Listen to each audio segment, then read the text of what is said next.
So the Seek and Destroy update is upon us, and with that update came one of the new premiums, the Leopard 2A4M, which is a Canadian Leopard that was modernized during the Afghanistan war because Canada had a handful of Leopard 2A4s that they wanted to modernize and bring up to date. So this included adding some heat slat armor on the rear of the engine and turret, as well as some composite armor along the sides of the turret and front chassis. A bit more composite armor was added on the front, but not much that's noticeable. This vehicle has a turret rotation speed of 28 seconds.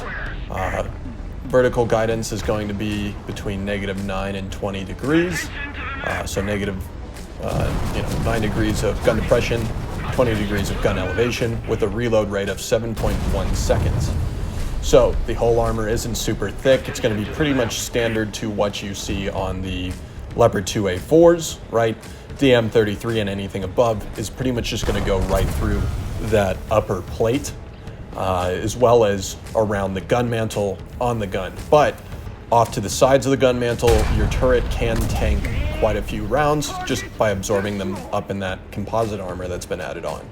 Now, when I run this vehicle, I would try and stick around 15 or 16 rounds because the first stage ammo rack holds 15 pieces of ammunition, and that's going to be stored in the back of the turret, which is a lot less likely to get you ammo racked if someone shoots you. But given how weak the front of this vehicle is to a lot of the modern tank rounds, I would not advise bringing too much extra ammo past 15 rounds, just because it's right off to the side of the driver on the front plate. So anybody shoots you in the lower plate, there's a high chance of you getting ammo racked because of that. Just from playing this thing too, I've noticed that the turret ring, and this could just be me and my own experience, the turret ring tends to get knocked out quite a fair bit, because you have a lot of people that will be trying to shoot at the upper plate, lower plate, or just trying to shoot your turret, and sometimes I guess they miss just slightly, and that turret ring is exposed quite a decent bit. Just, all the Leopards are like that with the way that they angle up and stuff like that. The armor on this thing, again, it's iffy, right? I wouldn't rely on it. When you're engaging targets, I'd recommend just trying not to get shot in the first place. When engaging targets, just play a little bit more sneaky and whatnot, and you should be fine.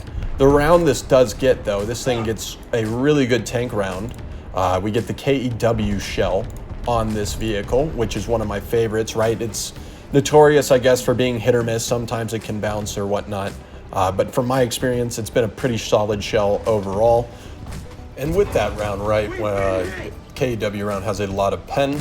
On this one, when fired from the L44, you do get a whopping 583 millimeters of penetration, which is quite good for a top-tier premium vehicle, right? Not too many issues with that kind of pen. You're going to be going through most things that you shoot at, as long as you're aiming for the right areas. I will say it has been probably one of my favorite top-tier premiums that Gaijin has released, and obviously there's a lot of additional weight, like you have the mine protection system on the bottom and all that stuff. You have the composite armor and the slat armor, right? Luckily, you can take most of these things off, which is really nice, and you can get that weight pretty far down. One thing that I would like to see in the future is the camo netting on this thing. It reminds me a lot of the thermal imaging, or that thermal dampening camo netting that is on some modern equipment, kind of like the previous top tier premium from one of the previous updates, the Challenger 2 OES has that kind of same camo netting, which I know for a fact the one on the Challenger is a special type of camo netting that hides or dampens thermal imaging.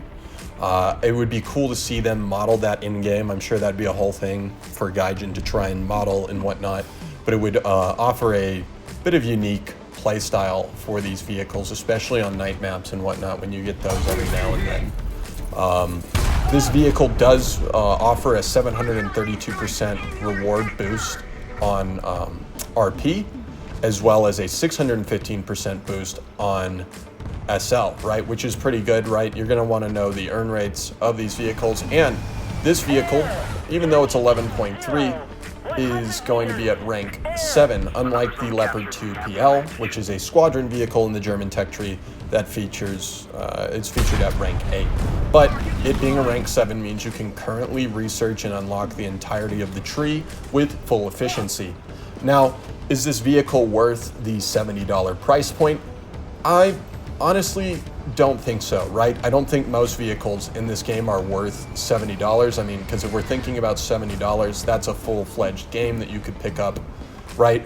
But if this thing was on sale for 50% off, I would definitely recommend picking it up, as I think it would be well worth that price point of, you know, the middle ground there, 35. So if you guys are considering or thinking about buying this vehicle, my recommendations would be to wait until the sales that are going to be happening in November for Gaijin's anniversary.